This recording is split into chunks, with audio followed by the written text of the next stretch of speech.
ಗೊತ್ತಾಗ್ಬಿಟ್ರಿ ಅದು. ನಮಸ್ಕಾರ. ಸೂಪರ್ ಆಗಿದೆ, ತುಂಬಾ ಚೆನ್ನಾಗಿ ಮಾಡಿದ್ದಾರೆ. ಸಕಾಲಾಗಿದೆ ಅಂತ ಹೇಳಿದ್ನಲ್ಲ, ತುಂಬಾ ಚೆನ್ನಾಗಿದೆ, ಎಕ್ಸ್ಟ್ರಾರ್ಡಿನರಿ. ಲಾಸ್ಟ್ ಮಿನಿಟ್ ಕಂಡು ಯಾರು ಎಕ್ಸ್ಪೆಕ್ಟೇಷನ್ ಮಾಡಿರಲಿಲ್ಲ ಆ ಥರ ಮೂವಿ ಬಂದಿದೆ. ಜೆ ಟೀಮ್ ತುಂಬಾ ಹಾರ್ಡ್ ವರ್ಕ್ ಮಾಡಿದ್ದಾರೆ. ಮತ್ತೆ ಎಂಟೈರ್ ಮೂವಿ ಒಳ್ಳೇದಾಗ್ಲಿ. ಕಸ್ಟಡಿ ಈ ಇಂಡಿಯಾದಲ್ಲಿ ಹಿಸ್ಟ್ರಿ ಆಗುತ್ತೆ, ಮತ್ತೆ ಬೆಂಗಳೂರು ಕೂಡ ಒಂದು ಹಿಸ್ಟ್ರಿ ಆಗಬೇಕು. ತುಂಬಾ ಜನ ನೋಡಿಲ್ಲ, ತುಂಬಾ ಜನ ನೋಡಿ ಬನ್ನಿ. ಮೊನ್ನೆ ಯಾವ ಕ್ಲೈಮ್ಯಾಕ್ಸ್ ಏನಿರುತ್ತೆ ಅದ್ಕೊಂಡು ಕೂಡ ಎಲ್ಲ ತುಂಬಾ ಸಸ್ಪೆನ್ಸ್ ಕ್ಯಾರಿ ಆಗಿದೆ. ಎಂಟೈರ್ ಟೀಮ್ ಒಳ್ಳೇದಾಗಿ ಆಲ್ ದಿ ಬೆಸ್ಟ್. ಮತ್ತೆ ಕಾಮಿಡಿ ಇದೆ, ಮತ್ತೆ ಸಸ್ಪೆನ್ಸ್ ಇದೆ.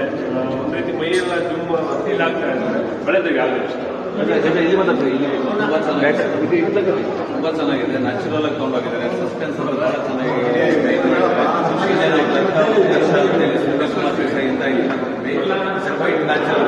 ಕಂಪ್ಲೀಟ್ ನ್ಯಾಚುರಲ್ ಆಗಿ ಲೈವ್ ಆಗಿ ತಗೊಂಡೋಗಿದ್ದಾರೆ. ಇವತ್ತಿನ ಸಮಾಜದಲ್ಲಿ ವ್ಯವಸ್ಥೆಗಳು ಏನಿದೆ ಅದನ್ನ ಬಹಳ ಎತ್ತಿ ಹಿಡಿದಿದ್ದಾರೆ.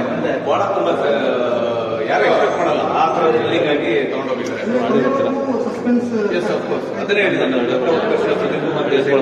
ಈ ಸಸ್ಪೆನ್ಸ್ ಓರಿಯೆಂಟೆಡ್ ತುಂಬಾ ಚೆನ್ನಾಗಿದೆ. ಅದಕ್ಕೆ ಆ ಲೆವೆಲ್ ತಗೊಂಡೋಗಿದ್ದಾರೆ. ನ್ಯಾಚುರಲ್ ಆಗಿದೆ, ಅಮೇಜಿಂಗ್, ತುಂಬಾ ಎಕ್ಸಲೆಂಟ್ ಆಗಿದೆ. ಒಬ್ಬರಿಗಿಂತ ಒಬ್ರು ಚೆನ್ನಾಗಿದೆ, ನ್ಯಾಚುರಲ್ ಆಗಿದೆ. ಯಾರು ಆಕ್ಟಿಂಗ್ ನ್ಯಾಚುರಲ್ ಆಗಿ ತಗೊಂಡೋಗಿದ್ದಾರೆ. ಆಕ್ಟಿಂಗ್ ಅಂತಾನೆ ಬರೋದಿಲ್ಲ, ಆ ರೀತಿಯಲ್ಲಿ ತುಂಬಾ ಚೆನ್ನಾಗಿದೆ. ತುಂಬಾ ಚೆನ್ನಾಗಿದೆ.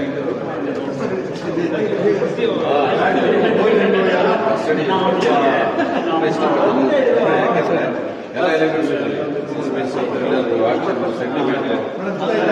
ಪರ್ಫಾರ್ಮೆನ್ಸ್ ಬೇಸು ಆರ್ಟಿಸ್ಟ್ ತುಂಬಾ ಅದ್ಭುತ ಮಾಡಿದ್ದಾರೆ. ಪ್ರಿಯಾ ಅವರು ಭೀಮಾದಲ್ಲಿ ಪರ್ಫಾರ್ಮೆನ್ಸ್ ನೋಡಿದೆ, ಇಲ್ಲಿ ನೋಡಿದಾಗ ಇನ್ನೂ ಎಕ್ಸ್ಟ್ರೀಮ್ ಇದೆ.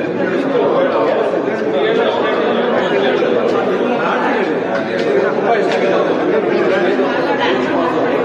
ಅವರು ನಿರೀಕ್ಷಣೆ ಮಾಡಿರಲಿಲ್ಲ ಅವರಲ್ಲಿ ಒಬ್ಬ ಅದ್ಭುತವಾದ ನಟ ಇದ್ದಾರೆ ಅನ್ನೋ ಉದ್ಯೋಗ ಗೊತ್ತಿಲ್ಲ. ಇಬ್ಬರು ಬೈಕೋಟಿಗೆ ಬಿದ್ದಂತೆ ಆಕ್ಟ್ ಮಾಡಿದ್ದಾರೆ, ಪ್ರಿಯಾ ಮತ್ತು ಶ್ರೀನಿವಾಸ್ ಅವರು. ಒಳ್ಳೆ ಪರ್ಫಾರ್ಮೆನ್ಸ್, ನೈಸ್. ಫ್ಯಾಮಿಲಿ ಕೇಳಿ ನೋಡಿದ್ವಿ ನಾವು.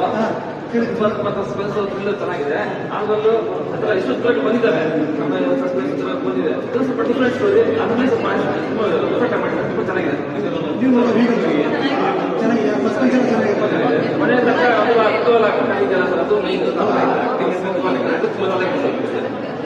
ನಮ್ಮ ಮನೆಯವ್ರಿಗೆ ಹೇಳ್ತೀವಿ.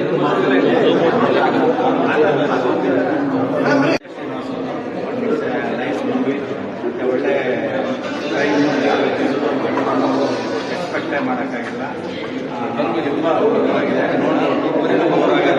Okay, thank you.